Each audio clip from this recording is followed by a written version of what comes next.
Bueno, buenas tardes. La charla de hoy está dirigida no tan a comentarles ciencia tan alta de la estratosfera, sino un poquito más abajito, más normalita, y es contarles en nuestra experiencia en el grupo de investigación, en Ingeniería de Tejidos liderado por la profesora Marta Fontanilla, en unir las herramientas de la tecnología farmacéutica con los objetivos de la medicina regenerativa y la ingeniería de tejidos. Y como hemos visto todos estos días, bueno, 3 días, la ingeniería de tejidos tiene un amplio campo de disciplinas y una de esas disciplinas es el arte y la ciencia del diseño de sistemas de liberación aplicados a la ingeniería de tejidos. Y vamos a ver una plataforma especialmente interesante que es cómo esos soportes, uno de los grandes 3 elementos que hemos visto, los podemos modificar con micropartículas. Entonces comienzo hablando que cuando pensamos en el diseño de un producto de ingeniería de tejidos debemos pensarlo en este concepto, en investigación, desarrollo e innovación. Y debemos tener muy en claro que para lograrlo debemos ser consciente de cada una de las características de los módulos que lo comportan. Y durante estos 3 días hemos hablado de las señales tanto químicas como físicas, de las células, su comportamiento y cómo podemos modular su comportamiento y de los soportes. Pero no debemos olvidar antemano que todo este andamiaje tecnológico debe estar enfocado en lo que nos pide una entidad regulatoria y nos pide que estos productos de ingeniería de tejidos y medicina regenerativa sean seguros, eficaces y con calidad. Y es por eso que nosotros debemos basar este desarrollo en el marco de los sistemas de gestión de calidad, calidad basada en los procesos. Y es por eso que cuando nosotros pensamos en el desarrollo de un soporte para ingeniería de tejidos, debemos saber que estos sistemas pueden modificar el comportamiento celular en términos de la migración, la adhesión, la proliferación, la diferenciación, la suerte de esas células dentro de los soportes y también pueden modular los procesos de reparación, en el caso de heridas de piel, los procesos de inflamación, proliferación y remodelamiento del tejido que estamos estudiando. ¿Cómo podemos potenciar esos sistemas de modulación? Lo podemos lograr mediante la asociación ya sea física o química ¿de qué? De factores de crecimiento, citoquinas y fármacos. Y es por eso que cuando pensamos en el diseño de un soporte en ingeniería de tejidos, además de tener en cuenta todas estas características de que el doctor Suezca y otros conferencistas nos han contado durante estos días, también debemos tener en cuenta que estos soportes, por naturaleza, si queremos, deben imitar a la matriz extracelular. Y la matriz extracelular, además de tener bioactividad, se comporta como un sistema que tiene factores tanto solubles como factores fijos. Y un sistema de liberación en tecnología farmacéutica debe ser predecible, asequible, seguro y costo efectivo. Eso es lo que nos pide una entidad regulatoria cuando vamos a sacar nuestro producto al mercado y no quedarse solamente como ciencia de laboratorio. Pero ¿cómo logró eso?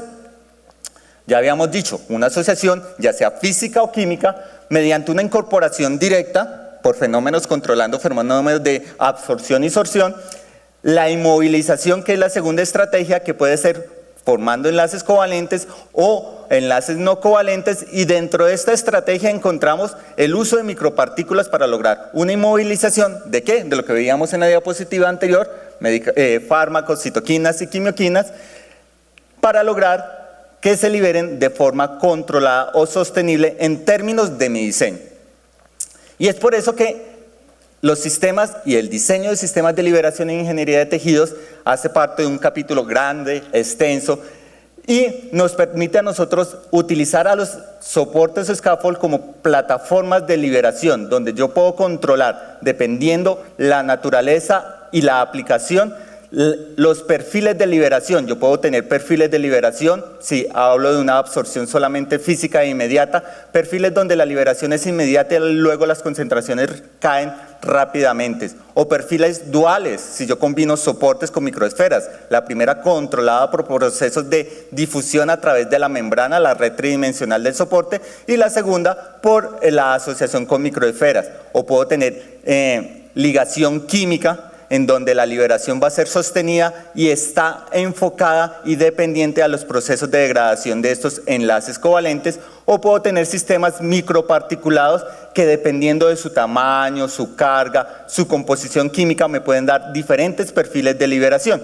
o los soportes modificados de tal manera que me den pulsos de liberación muy importante, por ejemplo, en el caso de que yo quiera liberar hormonas.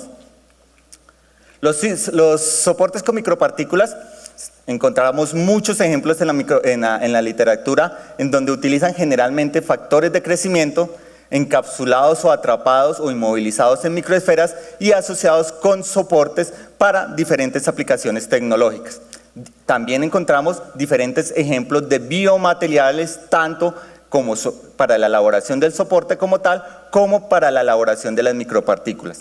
Y encontramos aplicaciones de esta plataforma tecnológica para la liberación, ya sea dual o multidual, de diferentes factores de crecimiento para potenciar la bioactividad de mi soporte.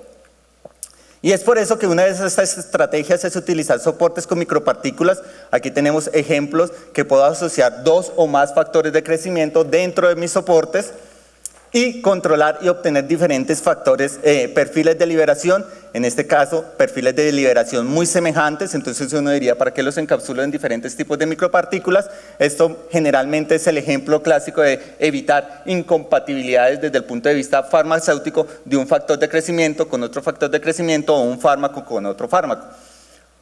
O también lograr sistemas de liberación un poco más prolongadas, que me den un poco más de tiempo de acción, porque recordemos que el objetivo en el diseño de un sistema de entrega es lograr un control espacio-temporal. O puedo lograr un perfil de esta manera, donde primero se libera un tipo de factor de crecimiento y después otro factor de crecimiento, importantísimo en procesos de reparación donde realmente ocurre eso. No se liberan ni se producen todos los factores de crecimiento de una, sino se van produciendo poco a poco.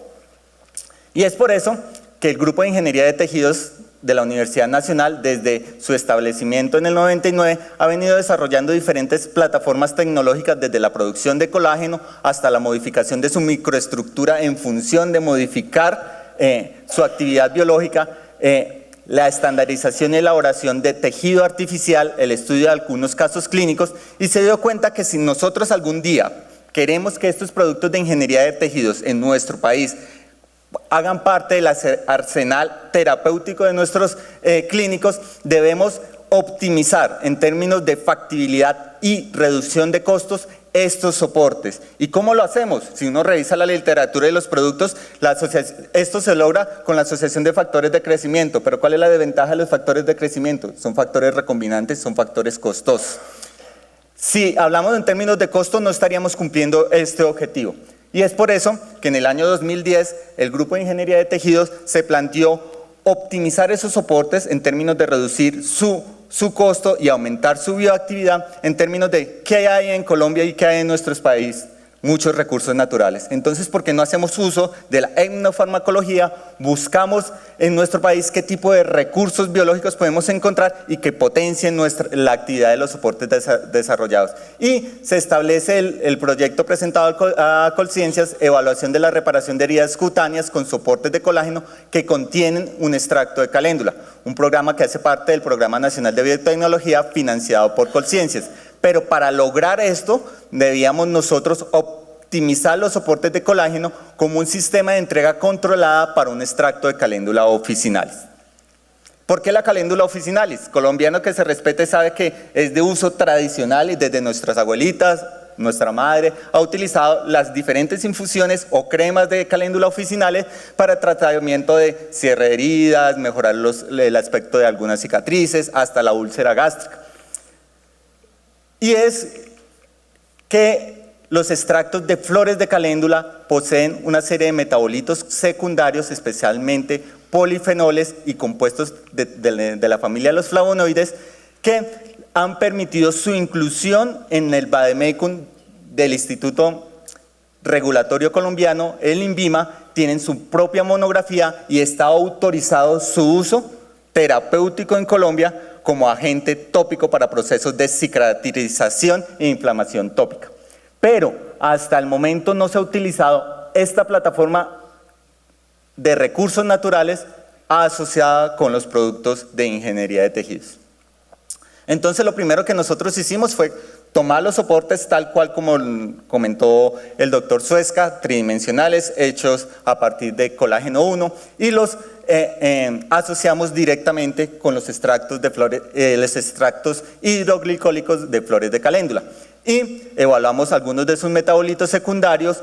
Hicimos ensayos de citotoxicidad según las recomendaciones de las normas ISO y de la USP y determinamos las concentraciones mínimas seguras de toxicidad y realizamos un ensayo preliminar de liberación in vitro en donde encontramos que los soportes sin modificar asociados directamente con el extracto de caléndula debido a su microestructura altamente porosos, tamaños de poro grande, liberaban la mayor parte en tiempos menores a las 24 horas. Entonces decíamos, si nosotros queremos potenciar esa actividad de un proceso de cierre de heridas, en el caso del pie, que dura aproximadamente más de 7 días, este no es nuestro mejor caso. Entonces, tenemos un problema de tecnología farmacéutica, ¿cómo optimizamos esto? Entonces lo que uno primero piensa es, si esto está mediado por procesos de difusión, pues modifiquemos el área de difusión. Pero si modificamos el área de difusión de un soporte, estamos modificando su bioactividad. Entonces, ¿cómo lo hacemos? Y fue cuando nació la idea de que los procesos de difusión y de liberación no fueran controlados solamente por la microestructura y el área superficial de nuestros soportes, sino por pequeños microdominios dentro de los soportes que eran micropartículas de colágeno. Entonces la primera etapa del proyecto era estandarizar una metodología en nuestro laboratorio que nos permitiera obtener micropartículas de colágeno. Y el resultado fue que no obtuvimos micropartículas de colágeno estables a los procesos de liofilización, que es el producto final. Entonces decidimos asociarlos con otros polímeros que nos facilitaran la incorporación y las mezclas binarias con colágeno. Y escogimos dos polímeros, uno el PVA, el alcohol polivinílico, y el otro la gelatina, que nos permitieran fabricar micropartículas por el proceso de sol-gel, formar primero un sol y luego un gel, que dentro de su estructura tridimensional contuvieran las hebras de colágeno. Y es así como nosotros pudimos obtener microesferas en diferentes mezclas de PVA colágeno y micropartículas con diferentes mezclas, diferentes composiciones entre gelatina y colágeno.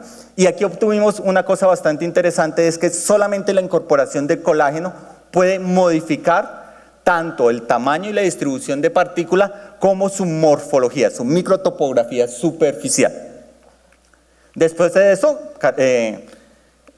hicimos una caracterización preliminar de estas micropartículas en términos de diámetro promedio de las microesferas, capacidad de hinchamiento, dispersión de tamaño de partícula. Las asociamos con el extracto vegetal para ver cómo se comportaban. Cuantificamos la cantidad de compuestos polifenólicos totales, la cantidad de compuestos flavonoides totales y después nos preguntamos, ¿estos compuestos dónde se encuentran?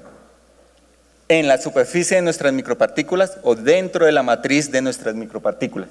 Y es por eso que posteriormente cuantificamos tanto los compuestos polifenólicos como flavonoides totales, tanto en el total como en la superficie, encontrando que las micropartículas elaboradas a partir de gelatina y gelatina colágeno, en los dos casos, la mayor parte de su carga se encuentra dentro de la matriz tridimensional y no en su superficie.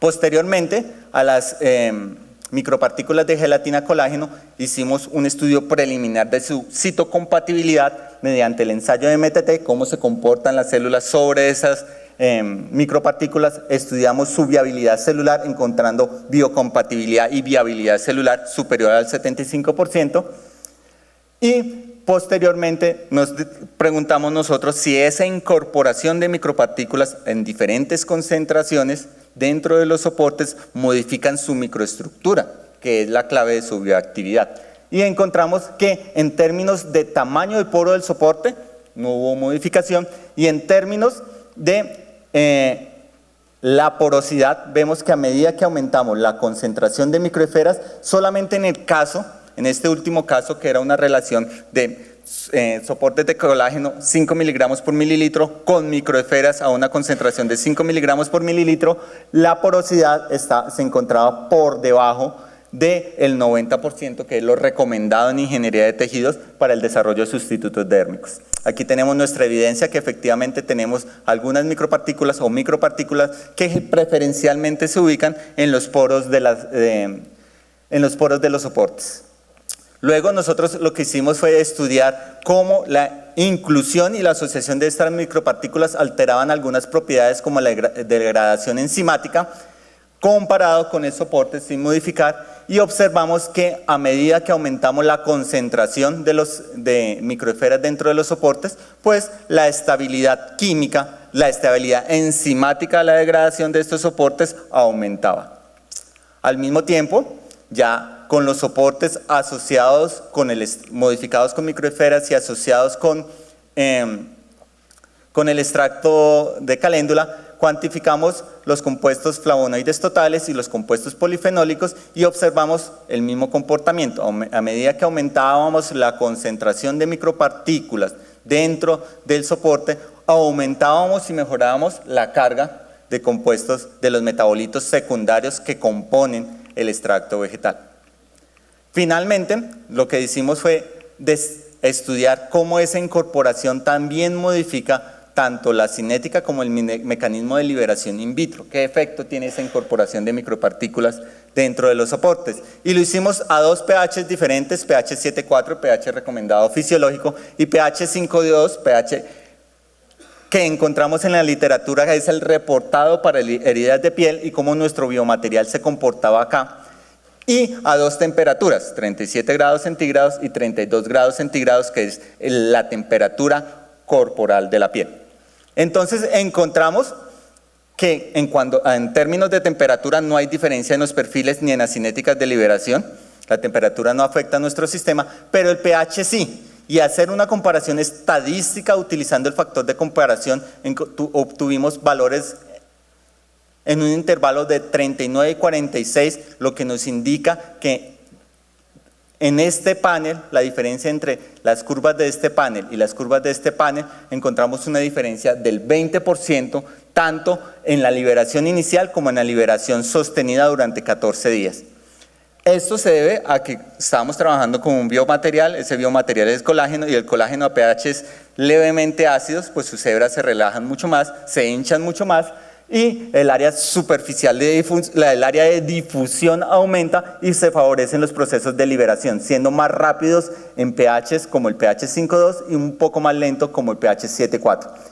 Todos nuestros sistemas ajustados empíricamente a diferentes cinéticas de liberación, los mejores ajustes nos dieron cuando aplicamos la cinética de liberación de orden 0, y con este resultado nosotros dijimos, bueno, ¿y qué podemos decir del mecanismo de liberación? Entonces utilizamos la ley de la potencia para saber qué tipo de mecanismo podíamos tener con este tipo de sistemas, y encontramos nosotros que a medida que aumentamos la concentración de las microesferas, también el mecanismo de liberación iba cambiando, no solamente el perfil de liberación en términos de concentraciones, sino también la cinética de liberación. A medida que nosotros incorporamos más micropartículas, el mecanismo responsable en gran parte de la liberación ya no son los procesos de difusión a través del soporte, sino de hinchamiento y difusión a través de la microestructura de la microesfera y posteriormente sobre la microestructura del soporte. Finalmente, en este pequeño trabajo nosotros encontramos que podíamos y estandarizamos en nuestro laboratorio procedimientos para obtener y caracterizar micropartículas de gelatina colágeno, los dos biopolímeros de origen natural, uno un producto del otro, donde podemos nosotros, dependiendo de las características y las variables de proceso, modificar la capacidad de carga de estas micropartículas, modificar su biocompatibilidad en términos de cómo modificamos tanto su tamaño como su morfología en la superficie, bajar los costos, porque a diferencia de otros polímeros estos son supremamente baratos, y cuando incorporamos las microesferas en los soportes, encontramos que podemos modificar en términos de la concentración, la capacidad de carga, modificar la estabilidad de la degradación enzimática y al mismo tiempo modificar el perfil y el mecanismo de liberación in vitro. La siguiente etapa era hacer la evaluación de compatibilidad in vivo, que eso le hablarán más adelante, y hasta ahí va es la primera parte de nuestra historia. Este pequeño trabajo es gracias al financiamiento de Colciencias y con el apoyo del Instituto de Inmunología de Colombia. Muchas gracias.